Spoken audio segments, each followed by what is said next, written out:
Hey everyone! I just got back from France, as you guys probably already know, which is why I haven't done any videos in a few weeks. And we got there. It was so we left the airport at 6:45 at night, and we got there, I don't know, like 12 or 13 hours later, but it was sometime, I think in the afternoon, France time. And we ran to our next flight to catch, because we flew from LA to Paris, and then we took a 1-hour flight from Paris down into Nice, and we checked into our hotel, and we had a little bit of dinner in an outside cafe really fast, even though it was like, I don't know, 5 o'clock in the morning on our time. We still hadn't gone to sleep. We were just now having dinner. So, yeah, I'm just gonna I'll tell you guys all this stuff, like what happened in France in a different video, but this is a haul, so I'm gonna try and get to the point. So after dinner, we didn't want to go to bed too early, that way we wouldn't have really bad, not layover, I don't know, I'm stupid, it's that thing where you like go from one time zone to another, and your body's still in the other time zone. Jet lag, see? So we decided to go walking around the little central, and we walked by a Lush. And we hadn't walked in any other stores just because we didn't want to go in any stores. As soon as we saw that was the first store we went in. I ran in there and dragged my whole family in there, and we all looked in there and had fun in there. But the guys at the counter didn't speak English, so I didn't want to get anything.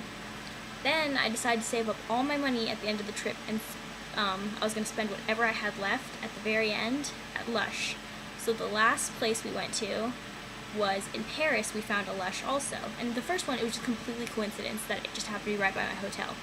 The second one, I actually looked up all the ones in Paris, and we found one that just happened to be 6 minutes away from where I was staying in Paris. And so we went in there on the last day as our last thing. Sorry about that. So we walked in, and this one girl, Elsa, who worked there, came up to me and started talking to me in French, and I don't speak any French, and the whole time, like, I heard when I came back that you're supposed to at least speak some French to them, or try, and it'll make them feel better, but I didn't know that, so I just told her, I don't speak any French, I speak English. And she's like, oh, okay, and she spoke complete English, and so she talked to me in English, and the thing that I really wanted, I had like 40 euros, and I wanted to spend it all at Lush. I think it was 40 euros, yeah.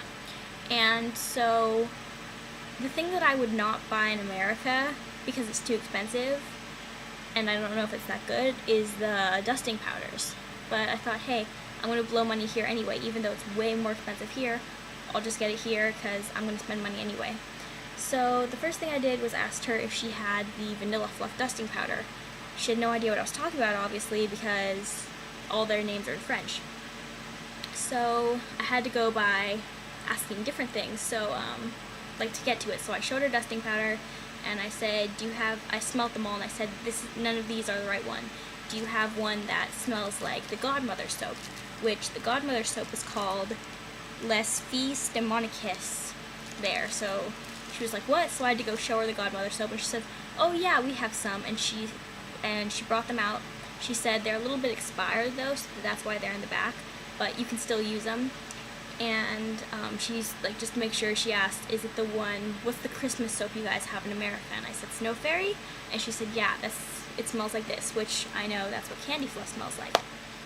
So I got this. That's what it's called in French. I'm not even gonna try and say that, but the whole packaging is in French, which is pretty cool. I have it closed right now, and I've been using it closed, just shaking it out, because that's it closed. Oh, you can't see. Duh, you can't see powder falling. But a lot just got on me. So I'm going to put that in a baby powder container probably, just because that packaging sucks. As I know it does. Like, I've heard some people complain about it. So, yeah, there's that.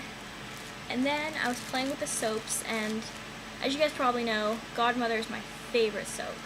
So, of course I had to get some in France. And as I said, you can't really read it, but it's called Les Filles de Monacis, I think is what it says. De Monacis, I don't know. But look at how it looks in France. I know there's some in America that look like this, but mine never has. And what's really cool, you can't see, But it is so squishy. I can leave like finger marks in it. So that's cool because I'm used to our really hard soaps, and I don't know if this one just hasn't been cured yet or what. But that was really cool, and it smells a lot more fragrant, a lot sweeter. So that was cool. I got that. And then porridge, I think, also smells sweeter. I hate it in America, but I got some there. So there's that. And then I was asking her if she had anything in the store, because I noticed we have a lot of things that they don't have, like twice as many things as they have. So I asked her if there was anything that they have that we don't, and she went in the back and she looked it up on a computer, and she said, yes, there's this one lotion that we have that you don't have, and it's called, I think it's called cocoa lotion, but I don't want to sound stupid. Yeah, it's called cocoa lotion. She said, you guys will be getting it out soon, but as of right now, we have it and you don't. And so at the end, I asked her if she could give me a sample of it. And she was so sweet. She's like, oh, you only want one? I can give you a bunch. So usually the samples, you get like less than this. She gave me this and more, but I gave them to my sister because she wanted to try it. So it's called cocoa lotion. It really doesn't have a scent. If you look on if you have the Lush Times from the UK, if you're subscribed to it online, then you just got an email from them, I think today, saying that they have this promotion going on, spend $20, you get the free cocoa lotion, spend $30, like that. So it's out in the UK too, but it's not out here yet. So I have something here that we don't have in America, so that's cool. And I like it. It's good lotion. It just doesn't have a smell, which is nice if you don't want to smell. And then I got this little Lush bag, which I didn't want to get just because, see how it's black and white? It doesn't really have the colors. It doesn't have the yellow and the green. But I figured out I'm just going to do it with fabric pen, just color over it. Because I really like this. Is a cute bag. And they don't have this one in America. I don't even think they have the black tote bag in America. I only thought you could get off the UK site. So I got that. And then I got their Lush Times, which is all in French. And I looked over it yesterday, and it's not like ours. Ours is like a catalog. Theirs has demonstrations on how to use everything. Pictures and like pictures of where it came from and stuff. It's really cool. So yeah, I'm out of breath. So Elsa and I talked for a while just about differences that I noticed in different things they had and we had, how they smelled different, how they looked different.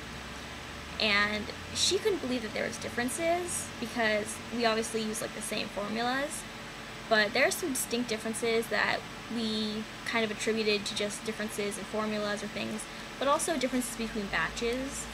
But it's cool to see the different things, but I'm definitely, from now on, when I get the Godmother, I'm going to order it off the France site because it smells amazing there. It's so much sweeter, and I don't know. It smells a lot more like the Candy Fluff dusting powder than it does in America. So, I don't know. I like it.